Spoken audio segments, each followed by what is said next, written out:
Today, I'm creating the strongest possible Omnitrix by using only 20 of Ben's alien forms. And let me tell you, it doesn't get any better than that. I'll cover every trait, aspect, and scenario that Ben might face and carefully select only the 20 strongest, more versatile, and effective aliens to give him. And by the end of the video, we'll be left with an Omnitrix so overpowered that, well, no threat or villain will ever be able to stand in the way of our character. You see, it's no secret that the Omnitrix stores DNA samples from over 1 million life forms in the Milky Way galaxy and beyond. However, it's also no secret that Ben used only a small percentage of those aliens, and even more than that, he was originally given an Omnitrix that allowed him to turn into only 10 of those aliens. As the show progressed, however, he unlocked more and more aliens. So today, we'll create the strongest possible Omnitrix by using only 20 of his alien form. But before we begin, let's just be clear and set some ground rules. Number 1, we have 24 possible traits and areas that ideally we'll be able to cover with our aliens, meaning we'll want our selection of aliens to have at least one alien that can fly, at least one that has freezing abilities, at least one that can swim, and so forth and so on. Number 2, here we consider only base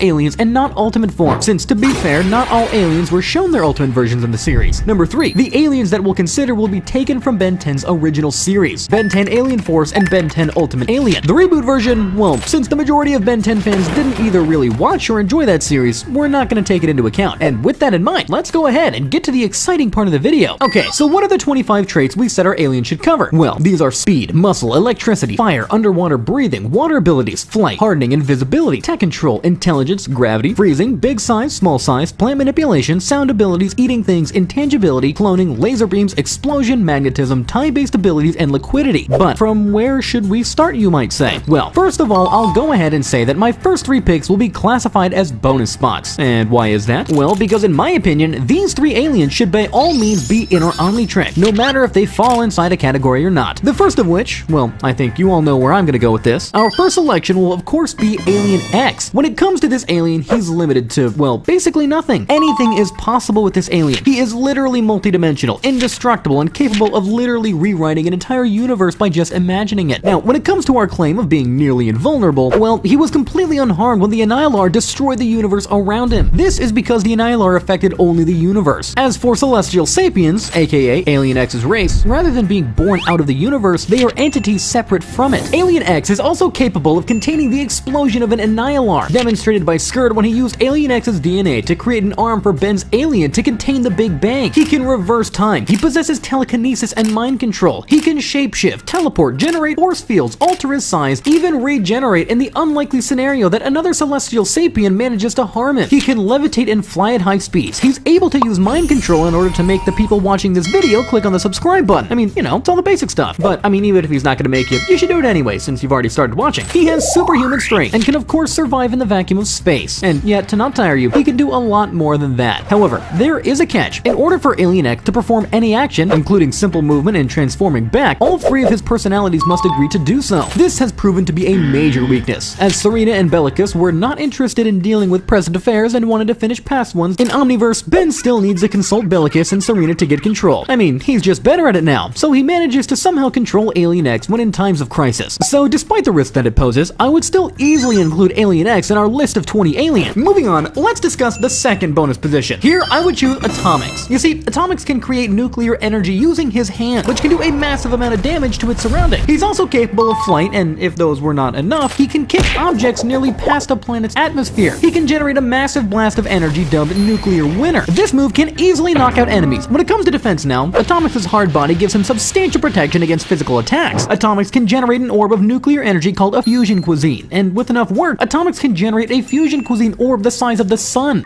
Just think about that for a moment. The guy can literally create basically a sun if he wishes to. That is how broken he really is. And let's keep going for the third bonus position. Now, I know this might not be in most people's options, and I do find this alien as pretty much one of the most underrated ones in all of Ben 10 franchise, but nonetheless, I think I would like to add him in our Omnitrix for the reasons I will explain here in a bit. The word for none other than the Vampire. Hear me out. On the surface, he just looks like a classic vampire, but lore-wise, he's one of the most dangerous control-type aliens in the Omnitrix, with both physical and mental dominance. Vampire species are masters of controlling other beings. This gives him both the ability to hypnotize other beings through eye contact and the ability to control beings by shooting corrupturas at their forehead. Vampire can absorb and feed off the energy of living beings by sucking on them. I mean, he can even drain the life force of a Celestial Sapien, which obviously is no joke. Now, putting these into practice with the right use and strategy, Vampire can create an entire army of obedient soldiers that serve under his command. Let's just say my case on why I selected him becomes stronger and stronger. In addition addition to all these, he has the ability to fly and is highly agile while in flight. He has a certain level of enhanced strength and durability. So overall, I think my choice here is pretty valid. But now, let's start getting a bit serious. The first trait I would absolutely need our Omnitrix's alien to possess is that of cloning. And someone might ask, why is that so important? Well, if you recall in an episode of Ben 10 Alien Force, while Ben was turned into 𝗚𝗂𝗃𝗃, he still had the ability to turn back into human and even multiple other alien. Meaning, all Ben has to do is turn into a creature that can create clones. And then while being separated into clones, have each one of them switch at the same time into different aliens. The result? Imagine someone having to fight against 20 different of Ben's aliens at once. And even more? Who says we stop at 20? Why not even more? Yeah, I do know that when Ben did that, his clones seemed kinda, well, not the brightest. Let's just say that Ben's emotions were split into the different clones produced. But still, the durability and strength of each clone remain the same. As long as Ben practices this skill, this may very well turn into one of the strongest moves he can pull. So among the known aliens, basically our choices here are between 𝗚𝗂𝗃𝗃 and Ditto. Between the two, I think my choice would be quite obvious. 𝗚𝗂𝗃𝗃 was the one I will be choosing, since this alien can both create clones and also has the ability to emit from his mouth ultrasonic frequencies capable of shattering even steel. And with this, we also cover the sound trait from our list. There we would choose either Ben Wolf or 𝗚𝗂𝗃𝗃, but I mean now there's no need, unless we want to use Ben Wolf on another position. But let's keep on going. Our next trait we must absolutely include is of course someone that can fly. Here we have quite a few options to be honest, namely Astrodactyl, who can both fly and also emit a weaponized sonic boom that he can launch at objects to make them explode. We also have Jet Ray that can fly probably the fastest out of everyone on our list, while also having the added abilities of firing laser beams from both his eyes and tail. Jet Ray is also capable of swimming, so that's a plus as well. Then we have Stinkfly, who is, well, his name suggests, can fly and also shoot slime from his 4 eyes and mouth. Of course, there's Big Chill as well, one of the strongest aliens in Ben's collection. This guy can fly, freeze things with his breath, or by passing through them. He can become intangible and close to invincible. Unlike popular belief, when Big Chill becomes intangible, he doesn't really become fully invisible. Then we also have Ghost Freak that can possess other creatures to control them from within, but with the obvious side effect that sunlight kills him. And finally, Chroma Stone, one of the most versatile aliens in Ben's Omnitrix. This alien can absorb and redirect energy, particularly light and lasers, into powerful energy beams. He also has a very dense, durable body, enhanced strength, and can generate energy shields, and of course, can fly. Among the given options, Stinkfly is the weakest. Ghost Freak does have the additional ability to become fully invisible, but the sunlight weakness is a major weakness. This leaves us with Astrodactyl, Jet Ray, Big Chill, and Chromatos. For Big Chill, I'll be honest, I'm gonna be using him in another point. So, among the remaining ones, I'll be going for Jet Ray so that we can also cover the speed point as well. You see, Jet Ray is considered to be Ben's fastest alien, faster than even Fast Track and XLR8. So by choosing him, we also covered the speed trait as well. And to go even further, we also covered the breathing underwater point and the laser beam point as well. For reference, for the underwater point, Amphibian, Ripjaws, Water Hazard, Big Chill, and Jet Ray. For laser beams, it was Chromatos, NRG, Jet Ray, and eye. So we used Jet Ray and covered all those points in just one go. Since we covered speed, let's add some muscle into our arsenal next. The candidates we have are Forearms, Humongousaur, Wrath, Frankenstrike, Armadrillo, and Shock Squash. Between Humongousaur and Forearms, I think Humongousaur is stronger. He packs more muscle, size, and strength. Wrath, on the other hand, is a bit more agile and athletic, I suppose, but with the major downside of the anger issue. Frankenstrike is physically strong and also has electricity-based abilities, which is another trait we could cover. Armadrillo is solid, and Shock Squash is also physically solid with electricity-based abilities as well. But amongst the options we have, however, I think Humongousaur deserves this one. We did mention electricity in our previous point, so let's go ahead and pick an alien for that trait as well. The main candidates here are Frankenstrike, Feedback, Buzzshock, Amphibian, and Shock Squash. Frankenstrike and Shock Squash are both physically strong and also have the ability to produce electricity. Amphibian has electricity-based abilities while also being capable of flight, also turning himself intangible, thus being able to go through objects. Buzzshock's abilities include electrokinesis, aka manipulating electricity, technokinesis, aka controlling technology and electric absorption. He can also teleport through electrical sources and duplicate himself when he has enough power or is cut in half. Additionally, he has enhanced strength, agility, and the ability to fly and unleash a sonic scream. But if we're being honest here, well, we couldn't finish this video without adding Feedback in our Omnitrix. You see, due to his body being negatively charged, Feedback has a considerable amount of electricity at his disposal. And by extension, he also has the power of electrokinesis, meaning that he can create and influence the direction and form of the electricity that's generated from his slug-like fingers and tail with extreme precision. This allows him to fire out beams of electrical energy, create large bombs using nearby electrical sources, large explosions of electricity, or something more complicated like waves of electricity. Feedback's electricity is powerful enough to harm a galvanic mechrum form, aka malware. Additionally, Feedback can conduct electricity through his body, as demonstrated in his first fight with malware, or increase his speed exponentially by running on electrical power line. Lastly, Feedback can use his stored electricity to propel himself through the air at high speeds. Feedback's most notable ability, though, is being able to absorb and redirect energy energy attacks, most commonly electricity, using his fingers, tendrils, and tail. He also has enhanced strength, enormous durability, and great athleticism such as speed, jumping, and agility. I mean, all in all, it's not random that this alien was Ben's favorite, and he couldn't stop using him all the time. Next up, let's add a character with fire-based ability. The main candidates here are Heat Blast, Swampfire, and I suppose NRG as well. Amongst the three, NRG is probably the strongest, but we can use him through another point, so we'll put him on hold for now. Between Heat Blast and Swampfire, well, that's a well-known and ongoing debate among the Ben 10 community. Heat Blast has superior raw firepower and can also indirectly fly with his pyrokinesis, while Swampfire offers superior versatility with his plant manipulation, regeneration, and diverse abilities like vine growth and adhesives. Plant-based powers include controlling plant life, creating vines from his hands or seeds, and regenerating severed body parts. His enhanced strength and durability are also key, as are his abilities to secrete gases, including flammable methane and sleeping spores. Proof of his incredible strength was the moment where the guy literally escaped the null void by pulling himself out. Among the two, I think I'd probably prefer going for Swampfire, especially since that way we also cover the plant-based abilities as well. For reference, for the plant-based abilities, we had as candidates Swampfire and Wildvine. Now, we've covered fire, so let's go ahead and move on to freezing. The two main candidates here are Big Chill and Arctic Guana. Arctic Guana's abilities include emitting a powerful freeze ray and icy breath that can freeze large bodies of water and molten lava, enhanced strength and durability, and the ability to survive sub-zero temperature. He can also use his ice breath to skate, hover, or propel himself short distances, scale walls, and create ice structure. When it comes to Big Chill now, well, we already stated that the guy is amongst the strongest aliens in Ben's arsenal. I mean, the guy can literally do most things out of every alien in Ben's Omnitrix, with the exception of Alien X, of course. This guy can freeze things with his breath, or by passing through something. He can become intangible, fly, swim underwater. I mean, the versatility this guy has is unmatched. Not to mention how this guy is the best mummy in the world as well. I mean, the choice is obvious. We're going for Big Chill here. And with that, we also cover the intangibility trait. For reference, over there we had as candidates Big Chill and Ghost Free. Now, we spoke about pass-through abilities, but how about if we now want to tank attacks and not pass through them? Well, we now have to choose an alien for hardening. Our options here are Cannon Bolt, Chroma Stone, and of course, Diamond Head. Cannon Bolt's main abilities include transforming into a super durable ball for attacks and defense, and the ability to withstand extreme environments like high re-entry heat and acid. When in his ball form, he can roll at high speeds, ricochet off surfaces, and even create tornadoes. This guy stood up against some of the most powerful aliens in existence, including, but not limited to, Valgax, Kevin 11, while in his monster form, Zombozo, Humongosaur, and many more. For Chroma Stone, well, his set of abilities are more diverse, let's say. His body is tough, as after all, he is made of durable silicone crystal. But of course, his body is not even close to being as durable as Diamond, aka the substance Diamond Head is made of. He had the power of crystal kinesis, allowing him to manipulate the crystals that his species are composed of. He can control the rate and direction in which they grow or multiply to create various kinds of constructs. He can even make them levitate by controlling microscopic mineral particles in the air. Additionally, Diamond Head is capable of entrapping enemies in crystals. Diamond Head has the ability to manipulate the structure of his physiology at will, allowing him to form structures on his own body, or even shoot spiked diamonds out of his body as attack. Overall, among the three, I think we've got to go for Diamond Head here. Next up, let's talk about an interesting one, tech control. You see, there are three known aliens that could fit here: Buzzshock, Jury Rig, and of course, Upgrade. Among the three, I think it's pretty obvious that we'll be going for Upgrade, and well, let me just say that this guy is beyond broken. Due to being comprised entirely of nanites, Upgrade is completely amorphous. His humanoid form can reshape and move like a liquid does. He has the ability to merge with and possess any technology by encasing his liquefied body over it. The size of the device plays no significance, and he controls it as naturally as he would his own body. Upgrade can also telekinetically move and control any piece of technology he's possessing, but it's not attached to his main body, even while possessing something else as well. Upgrade's DNA is programmed with blueprints and intimate knowledge of every alien technology. This allows him to enhance any tech he is possessing into ultra tech, making it far more advanced and futuristic beyond human capability, and causing new features to form. He can also reconfigure his construct at his will to suit any situation, from summoning arsenals of heavy energy weapons and extra limbs to changing their shape completely. If Upgrade possesses a computer or control terminal, he can read local information from it, even over entire network. And not just that, hear this: by energizing his biomechanical blood, Upgrade can launch a powerful green plasma blast from his eye and can even generate electrical charges capable of shocking his opponents into submission. It's not random that one of the most powerful villains in the series is of the same species as Upgrade. I think that speaks volumes of what this alien can do if let go to run wild. Next up, how about we add some brains, shall we? This is obviously between Gray Matter and Brainstorm. Brainstorm has the additional abilities when compared to Gray Matter, but aside from his super intelligence, he also has access to electrokinesis and telekinesis. These abilities allow him to mentally solve complex calculations, generate and manipulate electricity for attacks, and control technology. He also has enhanced physical and defensive capabilities, such as durable shell, levitation, and the ability to create force field. Among the two, however, Golvins, aka the species Gray Matter belongs, are considered a bit smarter overall. So I think among the two, I'd probably go for Gray Matter when needing to come up with a plan or a solution to the problem. Having covered intelligence though, let's now acquire someone that can control gravity. The choice here is pretty obvious. I'll be going for 𝗚𝘂𝗃𝗃, one of Ben's strongest aliens. 𝗚𝘂𝗃𝗃's abilities center on gravity manipulation, allowing him to control the weight and motion of objects, fly, and create force fields. He can make things incredibly heavy or light, slam them into the ground, or make them orbit him. His powers also include enhanced strength, durability, and the ability to survive in space. By turning himself into a sphere, he can also put things around into an orbit with himself as the center. So overall, I'd say he's one of the most important aliens to control. And from gravity, let's go ahead and talk about another force.